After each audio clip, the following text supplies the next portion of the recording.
En ellas se conservan nuestros más antiguos recuerdos. Con ellas viajamos hacia nuestros comienzos y recorremos las calles de ciudades que se convirtieron en ruinas. El Calipso ha anclado cerca de Tía, una pobre y pequeña isla de la costa norte de Creta. Va a hacer un viaje al pasado. Todo comenzó con una vista aérea.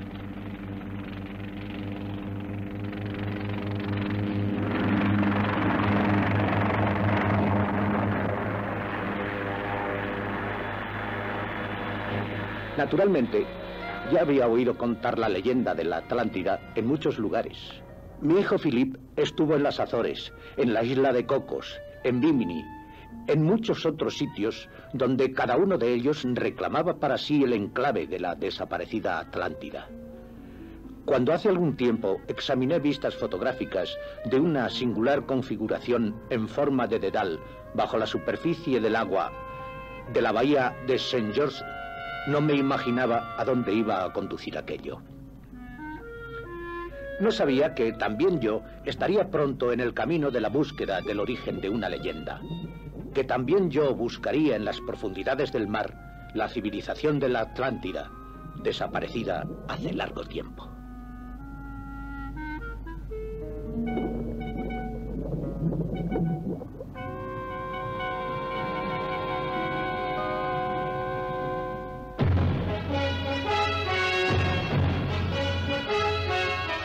Mundo submarino.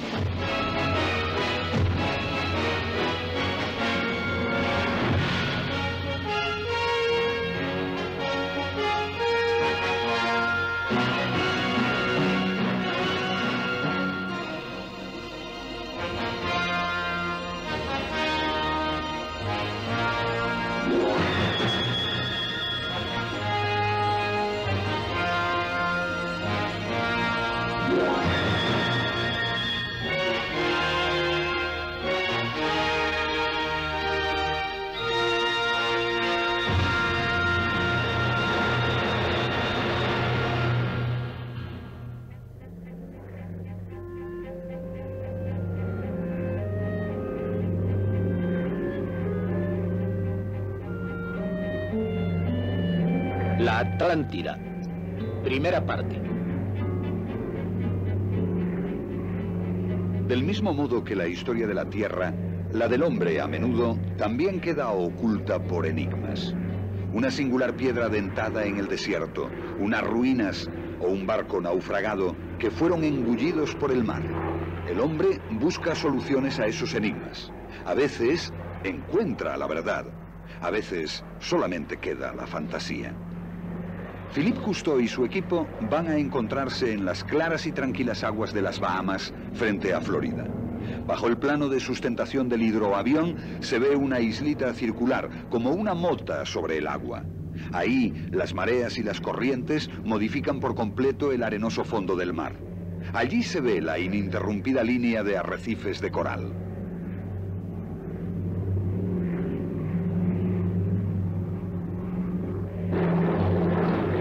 Por la ventana lateral de la cabina, Philippe ve una aparición aún más singular, un modelo geométrico semejante a antiguos dibujos en el paisaje, a menudo interpretados como señales extraterrestres. Pero las líneas punteadas no son otra cosa que agujeros de sondeo abandonados por los buscadores de petróleo después de realizar sus mediciones. Esto es un agujero azul, descrito a menudo como interminable, aunque en realidad solo tiene entre 100 y 120 metros de profundidad.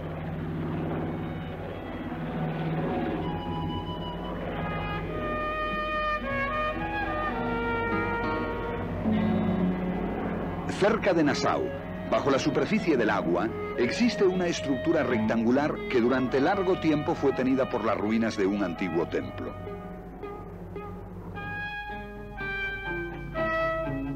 En una corta parada intermedia, una inmersión de reconocimiento demuestra que no son ruinas de un templo, sino alargados montones de piedras ásperas cubiertos de algas. En realidad, dice el historiador Dr. Zink, se trata de un corral de un denominado kraal, en el que antaño se guardaban esponjas, pero hace mucho tiempo que no se utiliza.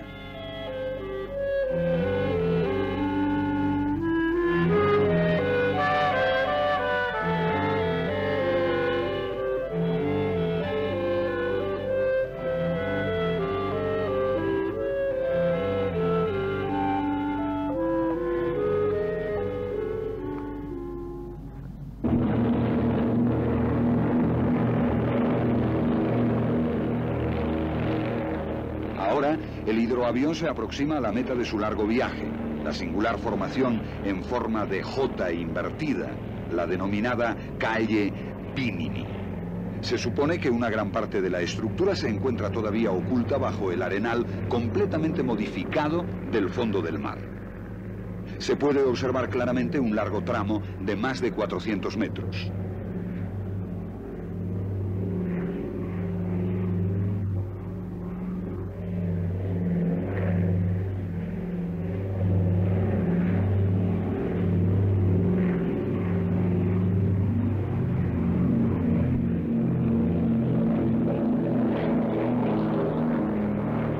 Philippe vira lentamente contra el viento y ameriza casi justamente encima de la enorme jota.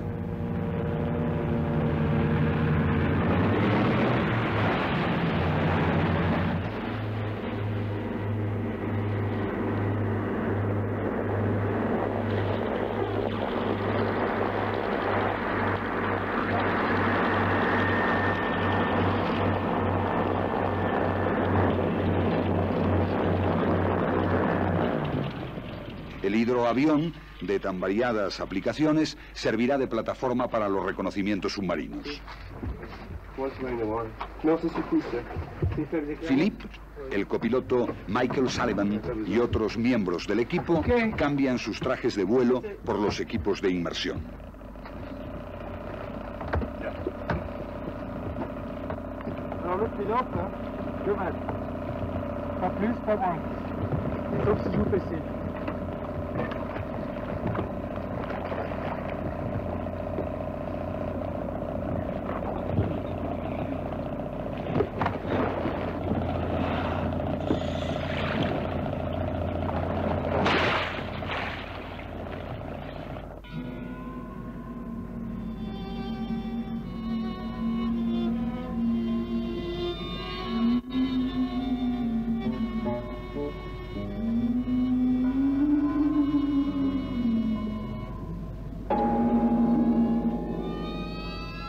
Bajo la dirección del Dr. Zink, los buceadores se deslizan en las cálidas aguas de apenas 4,5 metros de profundidad. Finalmente llegan a la denominada calle. Algunos investigadores consideran que esto es un fragmento de civilización atlante de la que aprendieron los egipcios y también las culturas precolombinas de Centroamérica el arte de la construcción de las pirámides.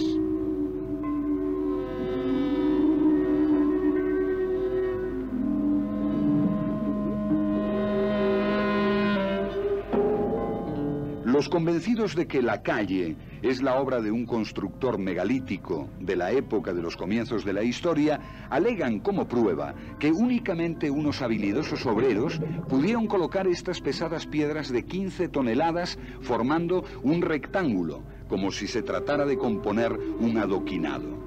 El empedrado no tiene unión natural alguna con el fondo. Sin embargo, los análisis de las piedras han probado que el adoquinado y el rocoso fondo están compuestos del mismo sedimento calizo.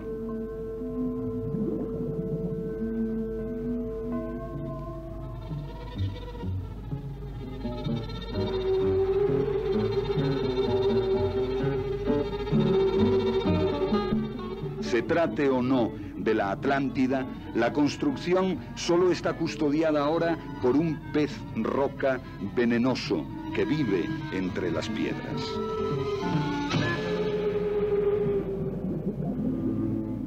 Más tarde, sobre el plano de sustentación del hidroavión, Philippe y el Dr. Zink discuten las posibles explicaciones de la enigmática formación. El Dr. Zink también considera la calle Bimini como una construcción megalítica comparable a las grandes construcciones pétreas europeas, como Karnak en Bretaña y Stonehenge en Inglaterra. Los constructores seguramente pertenecían a un pueblo que contaba con conocimientos astronómicos y considerable capacidad técnica. En las mediciones bajo el agua, las brújulas han mostrado fuertes desviaciones y el Dr. Zink supone que una fuente de energía indefinida interfiere en el campo magnético. La causa de este fenómeno sigue siendo enigmática. No hace más que sugerir que la calle Bimini no es de origen natural. A pesar de las muchas formas adoptadas, la leyenda de la Atlántida solo tiene una fuente: Platón, quien hace 2500 años hablaba de una rica tierra, más allá de las columnas de Hércules, cuya capital estaba rodeada de canales circundantes y habitada por gentes blancas y nobles. Todo quedó destruido en un solo día y se hundió. A pesar de que la moderna cartografía marítima no ha proporcionado hasta ahora una sola huella utilizable, la fantasía humana ha supuesto casi todo acerca de la Atlántida. La isla de Pascua, Rapa Nui, al sur, y de Cocos, al norte, se tienen como parte del continente pacífico de nombre Mu, que no es sino una variante de la leyenda de la Atlántida. Bimini, en el Atlántico occidental. Las Islas Canarias frente a África. El Atlas en Marruecos.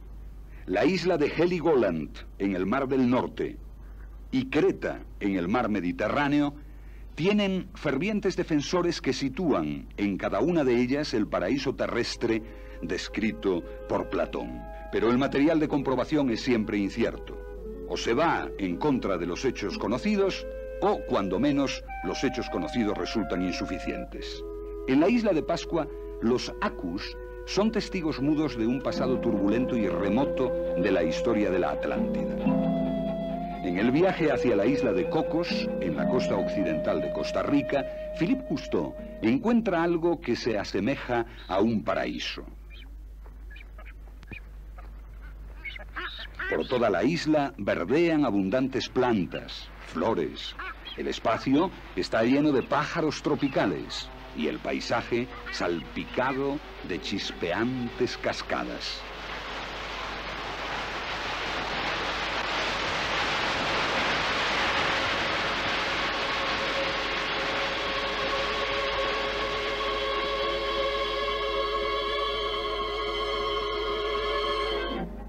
Tal vez sean las Azores la tierra más cercana al lugar descrito por Platón, pero no hay prueba alguna de que aquí muriese una civilización superior.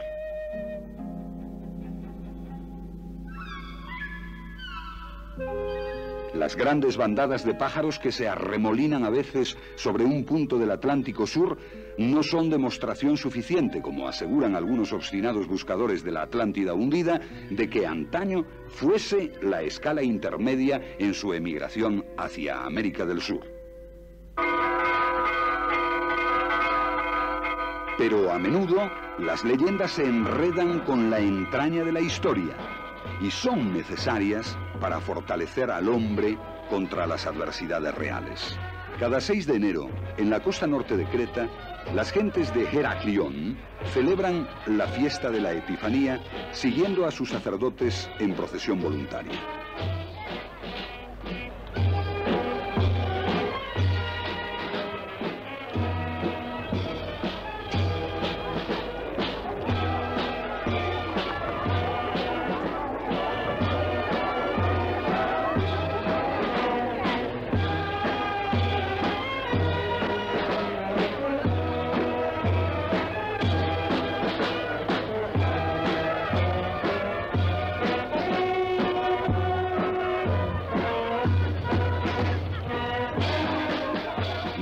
Del Calipso, anclado en el pedregoso muelle, la procesión se dirige hacia el extremo del puerto.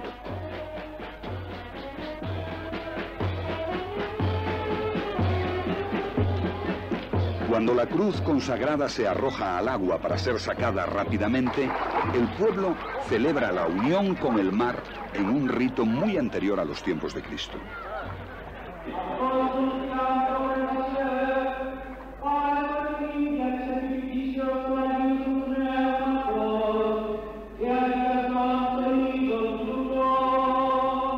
A poca distancia, en las tierras altas por encima del puerto moderno, están las ruinas del gran palacio de Cnosos, donde se situó antaño el centro de una civilización legendaria.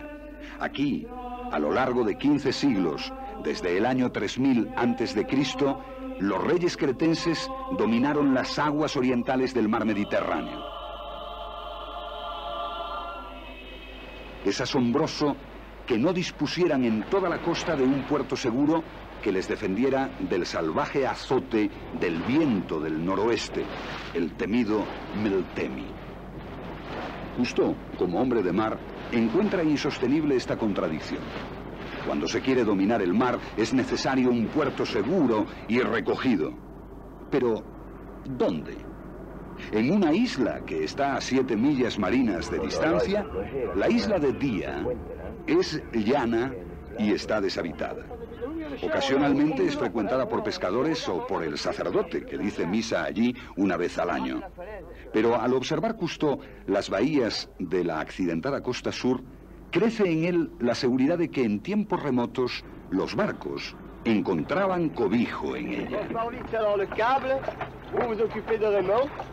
Apenas anclado el Calipso, el equipo de buceadores prepara la primera inmersión de reconocimiento con la esperanza de que la historia haya dejado esparcidos por el fondo sus fragmentos de pruebas. Falcó es el más impaciente.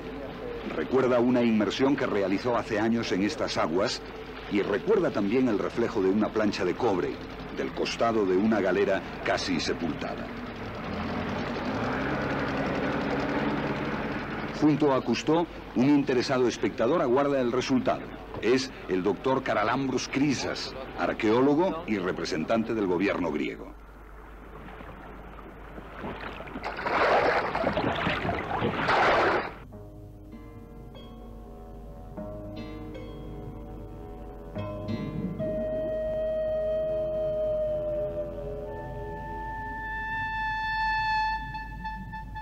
A unos 30 metros de profundidad, los focos de los buceadores alumbran de repente un campo lleno de vasijas de barro y diversos desechos del comercio, la guerra, la piratería e infortunios ocasionales ocurridos hace cientos de años.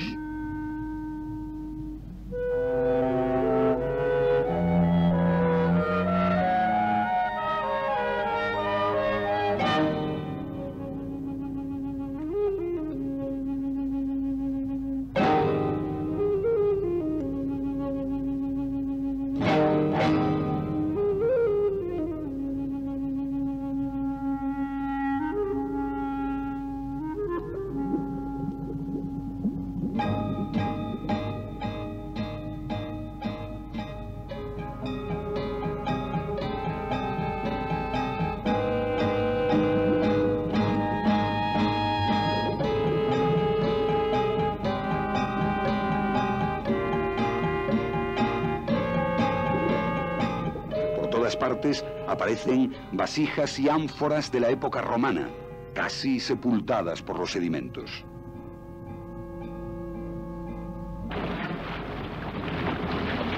El equipo de buceadores ha regresado a la superficie y se dirige rápidamente hacia el Calipso. Aún desde lejos, desde cubierta, su aspecto es el de ser portadores de buenas noticias.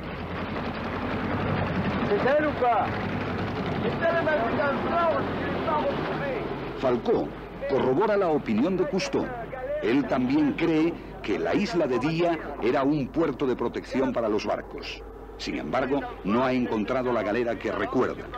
Informa de los tesoros que cubren el suelo, que son innumerables ánforas, otros enseres de barro, muchos de ellos todavía incólumes. Por todas partes hay ánforas que aún no están rotas. En cambio, no pude encontrar la galera.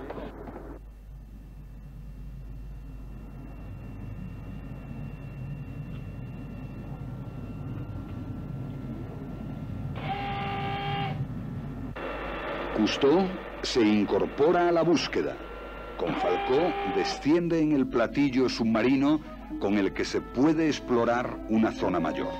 A 36 metros de profundidad encuentran el cargamento de un naufragio romano del siglo I después de Cristo.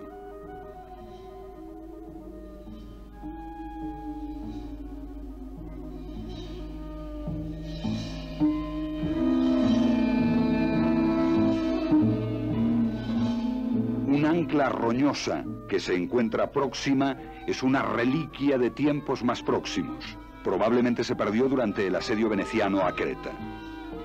En todas las bahías hay montañas de objetos de barro que marcan el lugar donde fueron a reposar los barcos hundidos. Durante un tiempo, alrededor de 2000 años, Día fue indudablemente el centro de las líneas marítimas del Mediterráneo oriental.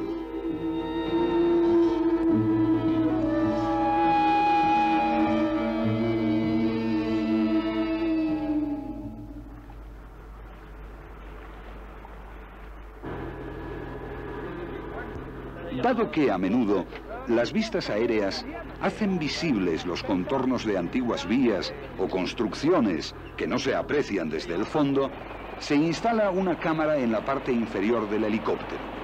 Debe captar una serie continua de imágenes de toda la isla.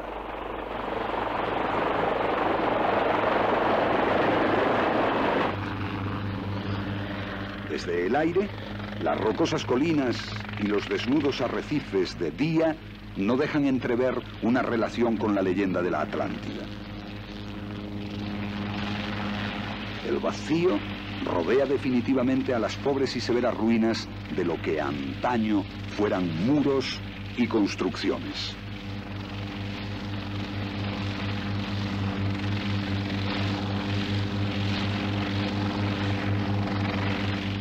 Entre las piedras crece una escasa vegetación, apenas suficiente para los pequeños rebaños de una especie de cabras salvajes que fueron instaladas allí.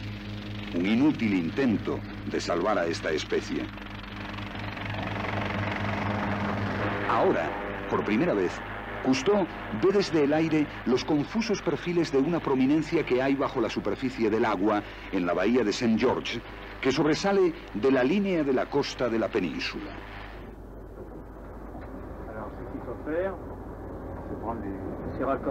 Cousteau, junto con Falcó y el cámara Garcipino, en la mesa de oficiales del Calipso, componen las fotos tomadas desde la base del helicóptero, formando un completo mosaico de la isla.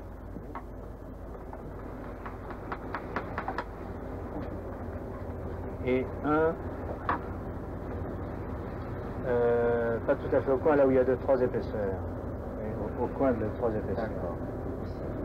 Mientras se reúnen los fragmentos del paisaje, Cousteau no puede apartar de su pensamiento la enigmática visión de debajo de la superficie del agua de la bahía de St. George. ¿Qué será eso? Tal vez una formación natural cualquiera, pero los perfiles parecen demasiado regulares. Cousteau supone que estas formaciones fueron construidas por el hombre. Commencer par la plus basse, celle qui est à 30e. Non, non, non, mais le fondeur. Ah, le fondeur,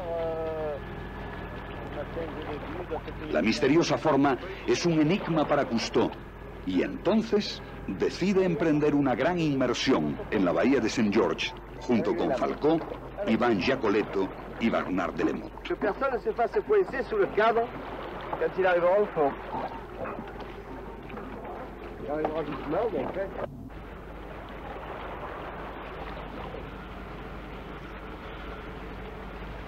Sobre el mosaico de fotografías aéreas, Cousteau ha colocado un croquis del puerto y de sus gigantescos muros de contención. Pudo haber sido destruido por la legendaria erupción en la isla de Tera, situada al norte, que debió dar lugar a la caída de la Creta minoica. Tal vez sí, pero hasta ahora no hay prueba alguna de que ya existiera la isla de Día en la época de Cnosos. On y va. Allez, c'est passé à la bataille à faire.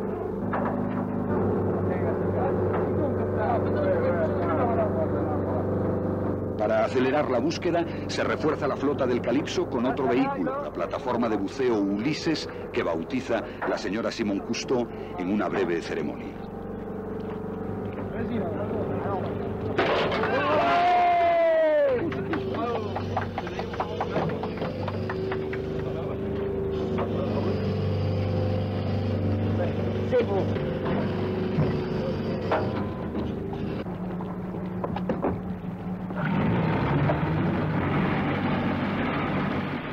La tripulación traslada la plataforma al lugar donde realizará su primera misión.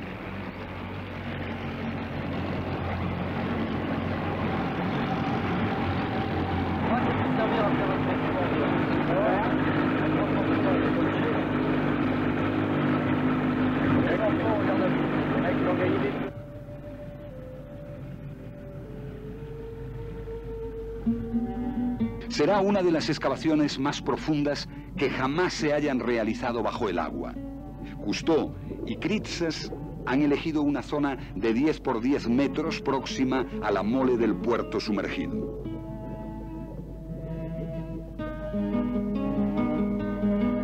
Los buceadores preparan el lugar bajo la dirección de Bernard de Lamotte. Clavan varillas para las cuerdas de delimitación.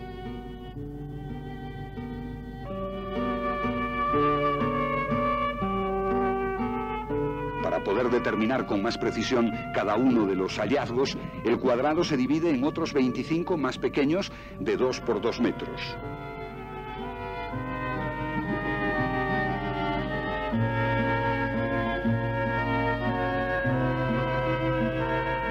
Cuando finalmente se ha alcanzado la zona de excavación, se baja un gran bastidor de tubo de acero. Servirá de soporte para la cámara con la que se harán tomas estereoscópicas de todas las fases de los trabajos de excavación.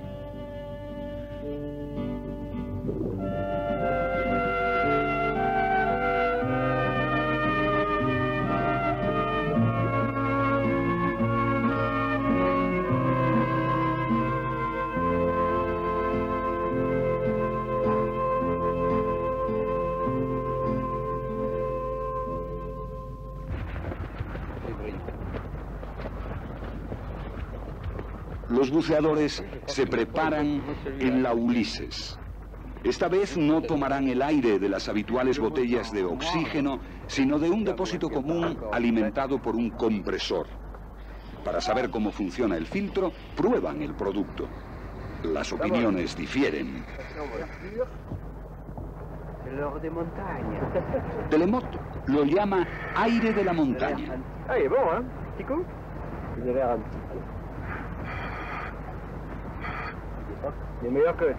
Raymond Cole lo define como antiguo, lo que significa que podría ser más fresco.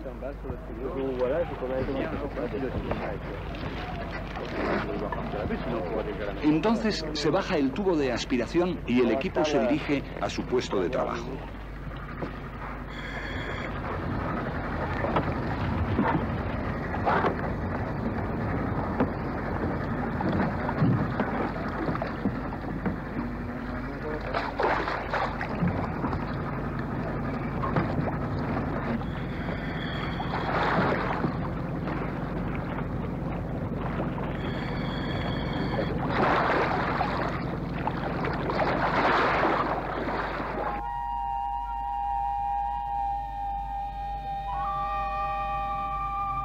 En el fondo se cambian las aletas de buceo por otras más cortas, menos molestas para andar.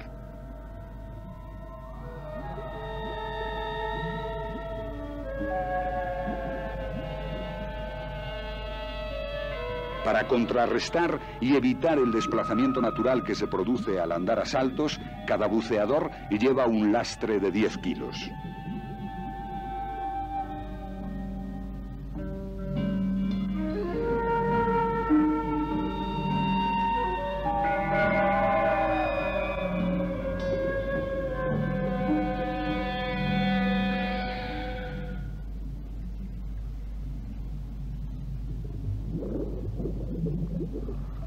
Enseguida se pone en funcionamiento el tubo de aspiración.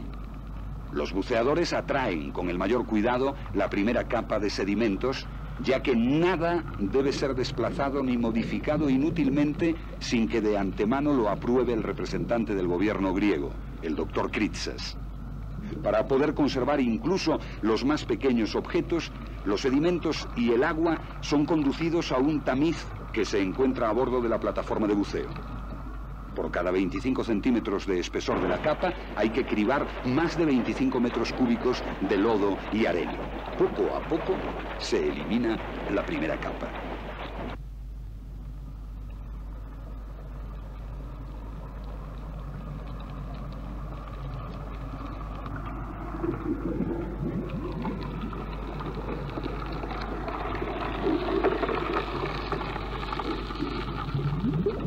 Una excavación arqueológica a 10 metros de profundidad requiere más precisión y esfuerzo que cuando se excava un agujero en la superficie de la Tierra. Sin embargo, la cámara hace visibles los progresos diarios.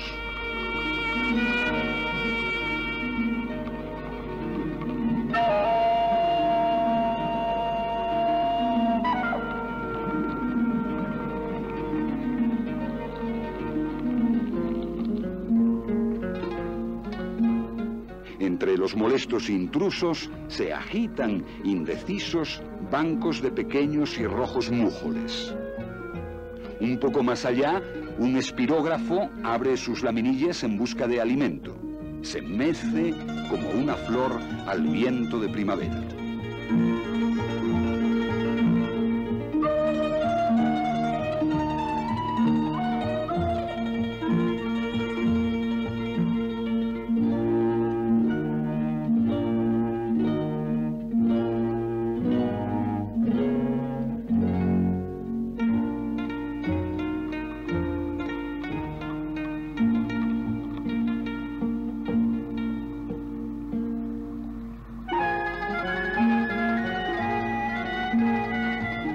Poco a poco va apareciendo un gran número de objetos olvidados durante cientos de años.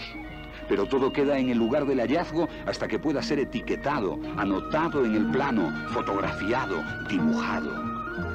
Entretanto, los mújoles han vencido el miedo. Se arrojan sobre los minúsculos organismos marinos que son descubiertos por el tubo de aspiración.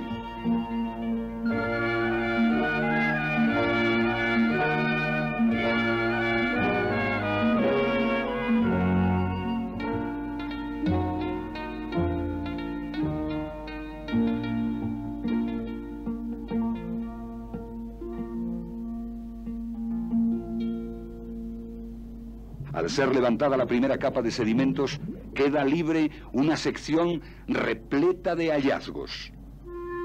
Las líneas de la retícula que fueron filmadas por la cámara estereoscópica enmarcan el pasado, como los minutos o cientos de años en los que subdividimos el tiempo. Cada fragmento que es subido a la superficie, ya sea partido o entero, es medido por el doctor Kritsos y su asistente, catalogado y fotografiado de nuevo. El diámetro más o menos 10x.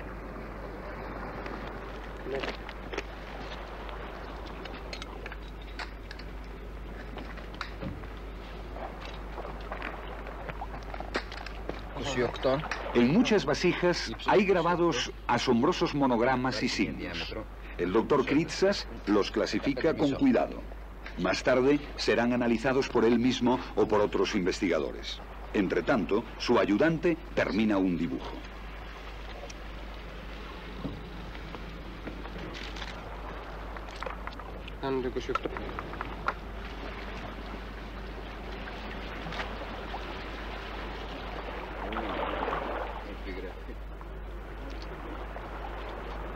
Por eso sí no te vale enseñar a todo. En esto ahí no te vale enseñar. ¿Cómo estás eso?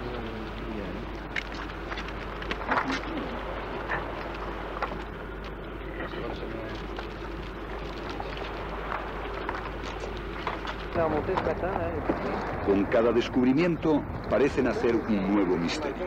Kritzas y Delemot muestran los objetos que fueron extraídos de la excavación, cada vez más profunda, y explican que todos ellos fueron encontrados en un singular fondo de arena gruesa y parece ser una especie de capa divisora entre los diversos periodos. Ça, c'est avant d'arriver au gravier. Sur le gravier, c'est posé sur le gravier. Posé sur le gravier. Il y en a quelques-uns. Presque les carrés commencent à se remplir. Quelques morceaux vont commencer à apparaître. Ça, c'est que la surface, je crois, ¿no? La mayoría de las especies de arcilla que fueron desenterradas de la parte superior de la capa de arena gruesa proceden del periodo bizantino. A este corresponden también artísticos cántaros con un tamiz labrado en el cuello. Pero si aquí hay objetos de culturas anteriores, todavía siguen sepultados en los sedimentos del fondo del mar. Prosiguen las excavaciones y la pared de escombros y piedras sigue creciendo. La mayor parte de este material carece de especial importancia. Sin embargo, es asombroso el número de piedras de construcción que se encuentran aquí, y Cousteau se pregunta por qué fuerza natural fueron trasladadas desde la Tierra. Según el punto de vista del arqueólogo griego Marinatos, que encontró en la costa de Creta pruebas de una gran pleamar, un solo terremoto no parece ofrecer la explicación suficiente. Semana tras semana, el aspirador excava canales cada vez más profundos en las sucesivas capas y cada vez se repite el mismo procedimiento: anotar en el plano, etiquetaje, fotografía, dibujo.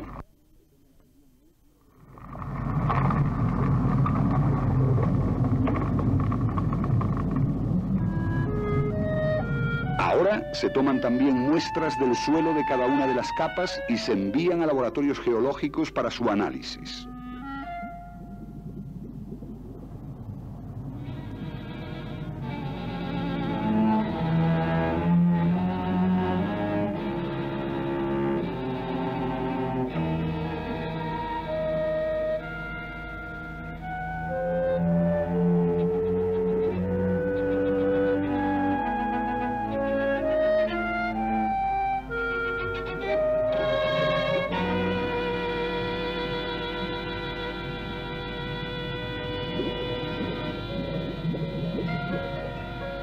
Un creciente tesoro de ánforas, fuentes y cántaros se envía a la superficie en cestos de alambre.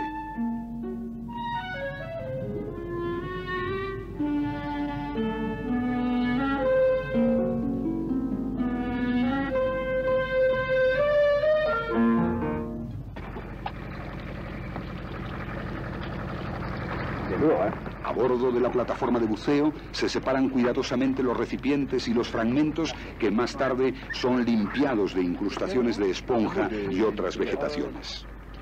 La calidad de la pâte n'est pas excellente, alors il faut le mettre dans l'eau douce tout de suite. Celle-ci est en pierre. Ça nous font la transition entre les deux époques, la byzantine. Mientras Kritzas examina con Delemot los últimos objetos recuperados, explica que con cada capa geológica la excavación se adentra cada vez más profundamente en el pasado. Antes, casi todos los ejemplares de arcilla eran bizantinos. Ahora, la mayor parte son egipcios o romanos. Uno o dos fragmentos proceden incluso de la época griega clásica, del siglo V a.C. Los recipientes representan claramente una época de transición o una cultura anterior. Sin embargo, no hay huella de objetos minoicos. Los halcones dominan el cielo sobre día. Una imagen engañosa, ya que esta especie se halla a punto de extinguirse. Únicamente el hombre hace posible que, al igual que las cabras salvajes, puedan vivir aquí. Mientras el hombre consigue terrenos protegidos para sus víctimas, para él mismo no encuentra amparo contra sus necedades.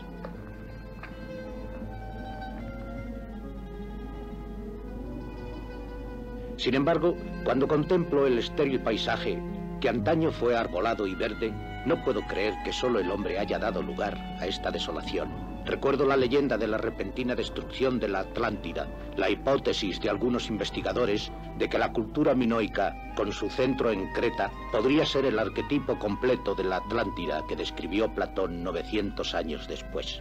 Pero hasta ahora, La excavación no ha dado indicio alguno demostrativo de que el puerto de Día existiera al mismo tiempo que la creta minoica del otro lado de la bahía.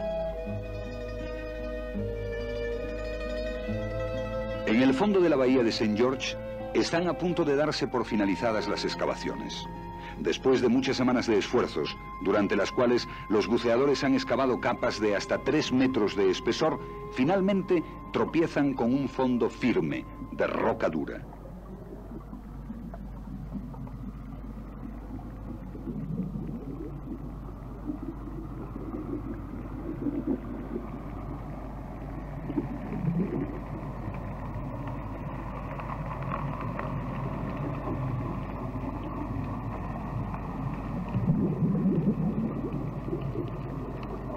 Precisamente en el punto más profundo se encuentra la primera.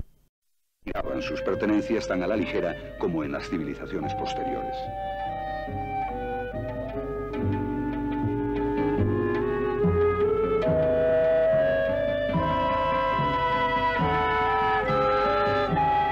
La creta minoica dominaba el mar Mediterráneo, desde Sicilia hasta Oriente Próximo, en una época en la cual la supremacía sobre el mundo antiguo dependía de la hegemonía en el mar.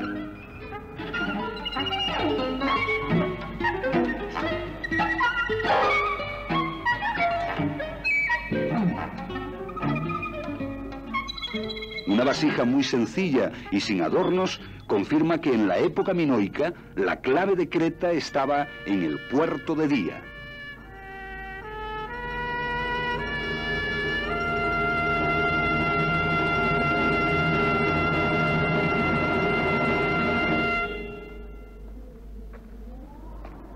Cousteau y Chryses encuentran fragmentos de barro de diversos periodos, incluso obsidiana, que en la antigüedad era muy codiciada para la fabricación de herramientas y armas.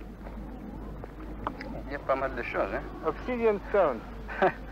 Look at that. Pero si Día fue puerto y puesto militar de los reyes minoicos de Cnosos en Creta, ¿son entonces las piedras de construcción del fondo de la bahía de St. George el indicio de una catástrofe natural que dejó a Creta indefensa y que provocó su repentino hundimiento? ¿Era la Creta minoica la Atlántida? Tal vez, pero falta una pieza. Creta no se hundió en el mar como la Atlántida. It's amazing.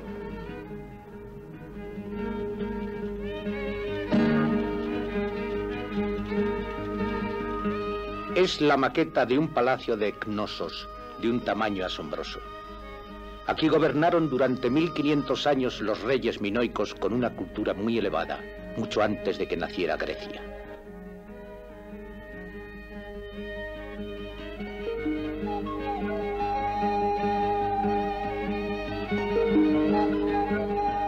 En estos pórticos y patios interiores, en estas terrazas y escaleras con barandillas adornadas, deambulaba la decadente águila de una civilización rica y capacitada que permaneció olvidada durante 2000 años. Aquí se creó la leyenda del culto al toro, la lucha de Teseo con el Minotauro y su huida del laberinto del palacio con la ayuda del hilo de Ariadna.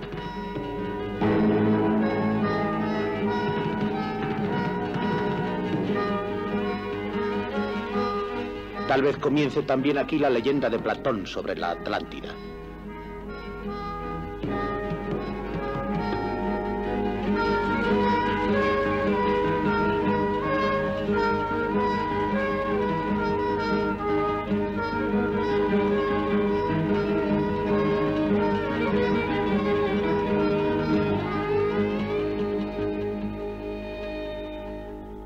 Cnosos es hoy una tranquila ruina.